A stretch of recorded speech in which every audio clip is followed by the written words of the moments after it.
those who said it, ekimu ku bintu ekisinga obbanyiiza one of the things that offends you most, addala mmwe abalokole especially nammwe abatambuza emisalaba nammwe abatambulira ku Quran, you that save this and those who follow the Quran, singa bali abo omusalaba kino especially kibanyiiza nnyo those of the cross, this offends you so much. naye ng'ate mazima. But it's the truth.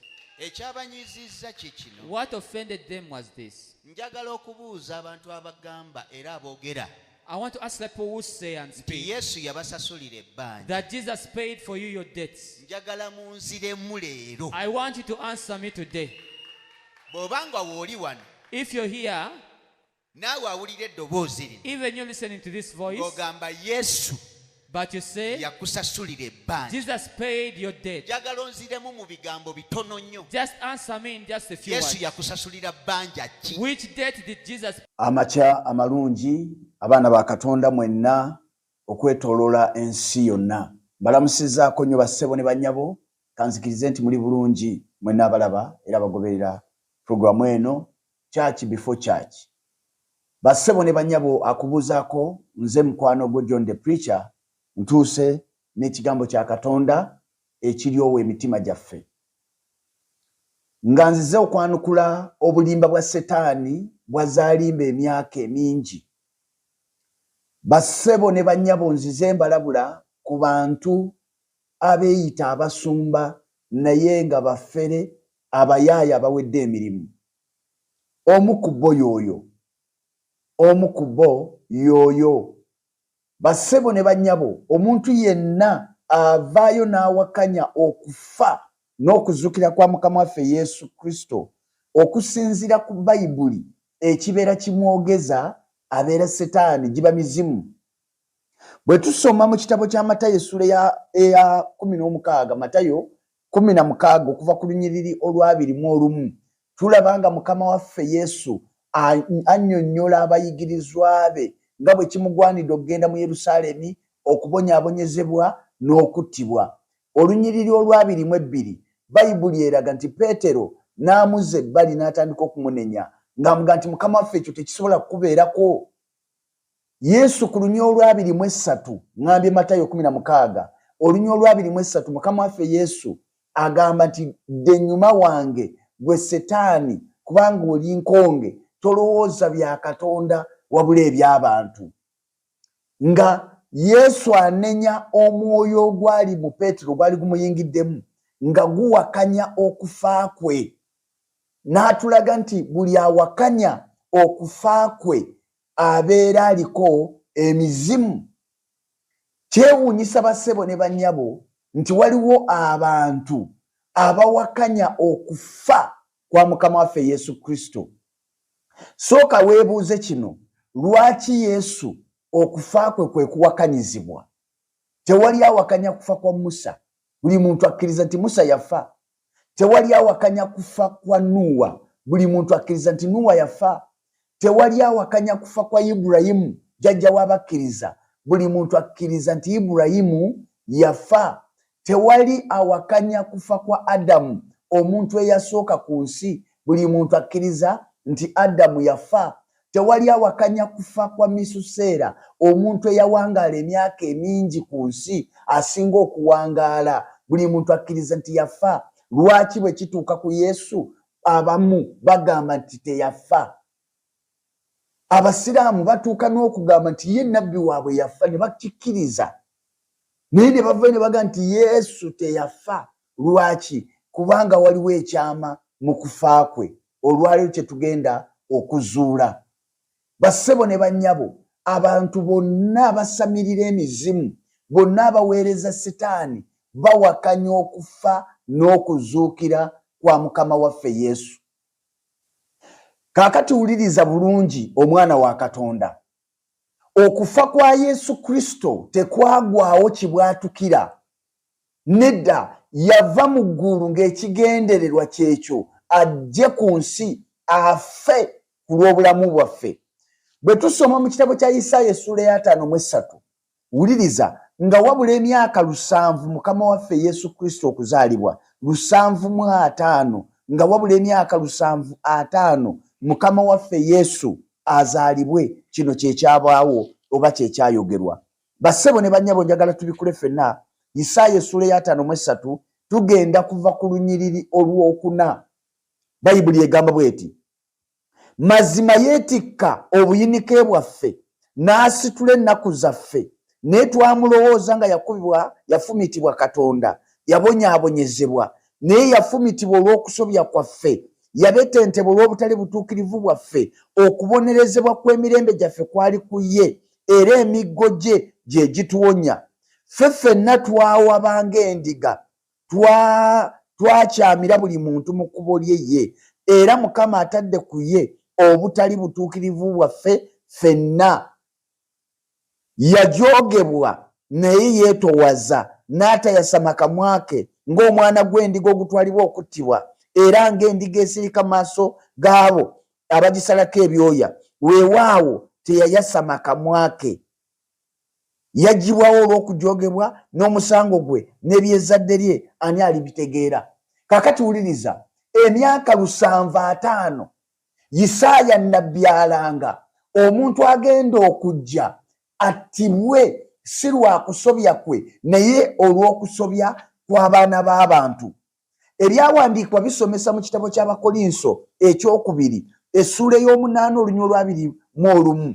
Bakolinso ekyokubiri essula 8 olunyiriri olw'2, essula 5 mu nsonyi. Bakolinso ekisooka ekyokubiri, Bakolinso ekyokubiri essula 5 olunyiriri olw'21 lugamba bwe luti, ataamanya kibi yamufuula ekibi ku lwaffe, ffe tulyoke tufuuke obutuukirivu bwa Katonda mu ye.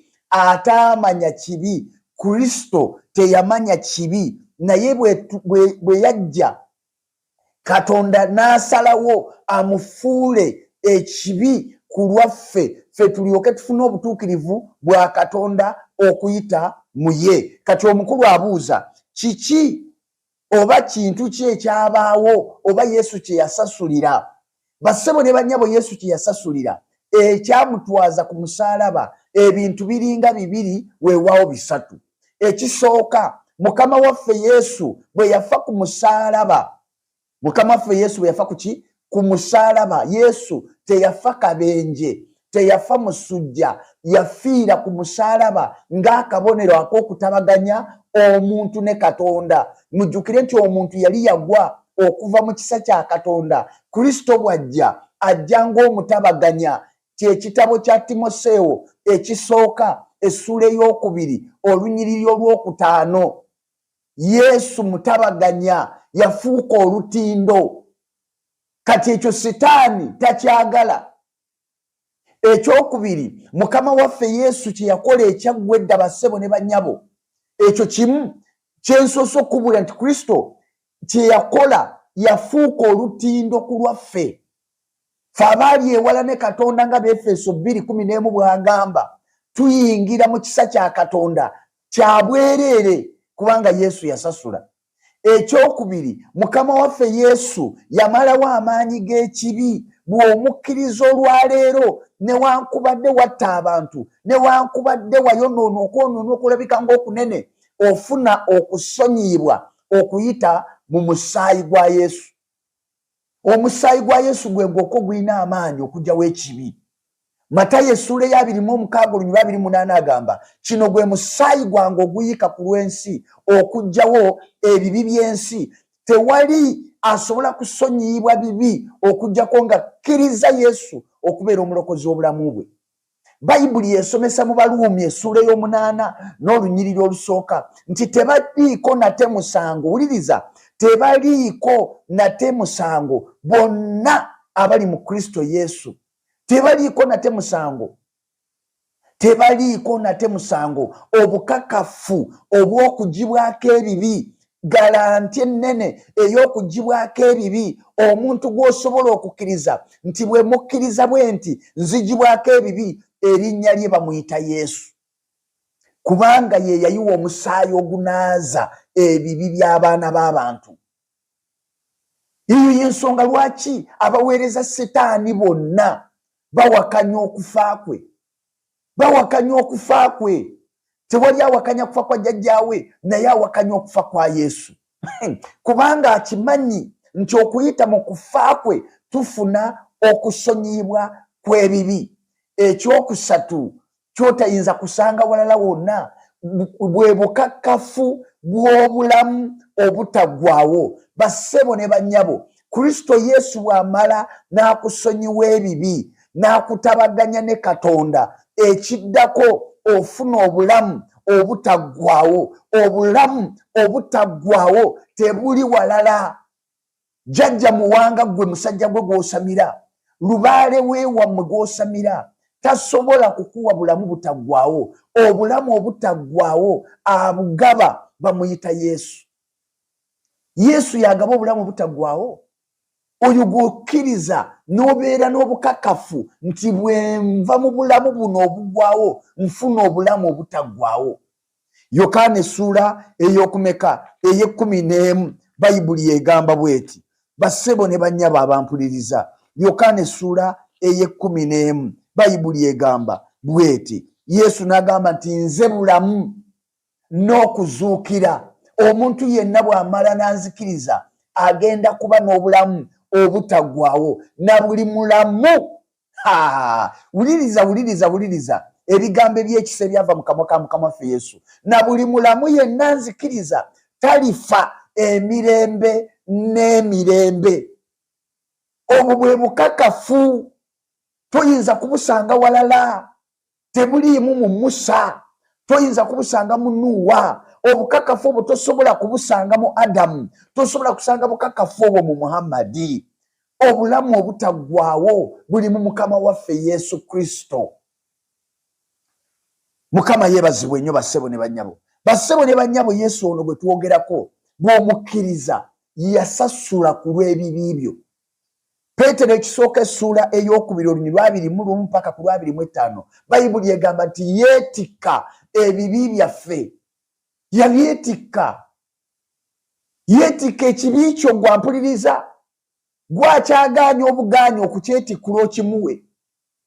Kiringa maama bw'afumba emmere agiganyulwamu yo yakkiriza ogirya, naye bwe weeduukuuza n'ogaana okugirya enjala egenda kuluma naye ng'emmere weeri. Kati Mukama waffe yasasula ku lw'ebibi byo. Bw'omala n'omukkiriza ebibi bikuvaako.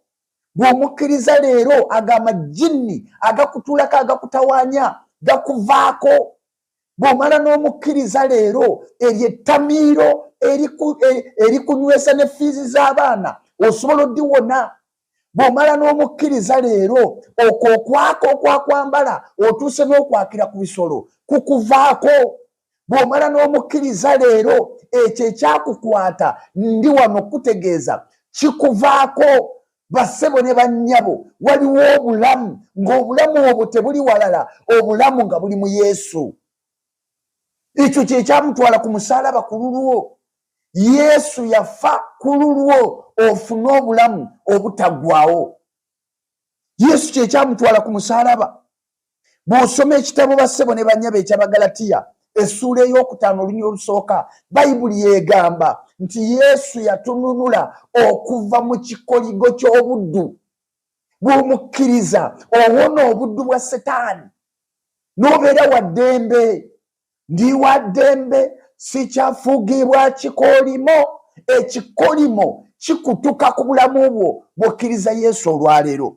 Soma ne Baluumi essuula ey'omukaaga olunyiri olw'omukaaga n'olunyiri olw'omusanvu olabe. Baluumi 6 olunyiri lwa 6 okutuuka ku lw'omusanvu. Mukama waffe yatununula okuva ku miguwa egy'omubi kwe yali yatusibira. Bassebo ne bannyabo, twazuula ekyama bwe twakkiriza Kristo. Twategeera amazima bwe twakkiriza Kristo. Twayingira mu kisa kya Katonda eky'obwereere, obulokozi bwa bwereere. Olwaleero naawe osobola okuyingira mu kisa ekyo ekyatwala Kristo ku musaalaba. Osobola okuyingira mu kisa, osobola okuyingira mu kiwummulo. Gwe yeetisse emigugu, bw'alina emitawaana, bw'alina amabanja, alina ebizibu, ensi egaanye, owulire oyagala kwetta, tojja bulamu bwo mu bulamu. Kkiriza obulamu buyingire mu ggwe. Kkiriza Yesu ayingize obulamu obulungi mu ggwe. Matayo essuula 11 olunyiri 28 n'olwa29 Yesu agamba mujje gye ndi mmwe mwenna abakooye n'abazitowereddwa nange n'abawummuza. Mwetikke ekikoligo kyange mulabire ku nze kubanga nze ndi muteefu era omuwombeefu, nammwe mulirabira emyoyo gyammwe ekiwummulo. Towummula, owulira okooye, ozitowereddwa, ebibi bikususeeko, tomanyi kyakuddamu, ogezezaako biganye. Nkuwa amagezi, kkiriza Yesu olwaleero anaakuwa obulamu obutaggwaawo. Mukama